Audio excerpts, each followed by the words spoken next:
El formato de biografía es un formato que le va muy bien a Nietzsche para poder ordenar una reflexión sobre él, en la medida en que su pensamiento no es un pensamiento sistemático y sobre todo en la medida en que su pensamiento no está ordenado escolarmente con el formato asignatura, curso, etcétera, como buena parte de los pensadores que le son contemporáneos. Entonces yo tenía, como has mencionado, tenía una biografía de Nietzsche brevísima, que era apenas un apunte sobre su pensamiento en una colección de estampas.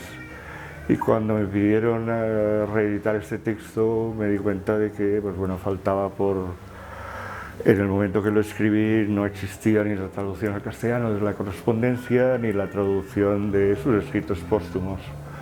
Total, que se había que dar cuenta de todo esto, había que escribir un libro nuevo y es precisamente lo que hice. Hay una necesidad de que cada vez, conforme la universidad se vaya viendo obligada a dimitir de lo que son sus obligaciones naturales, que es su compromiso originario con la instrucción pública. Esto ya no es así. Ahora la universidad cree que lo que debe hacer es formar gente para el mercado laboral, lo que no tiene nada que ver con el nacimiento, aquello para lo que surgió la universidad.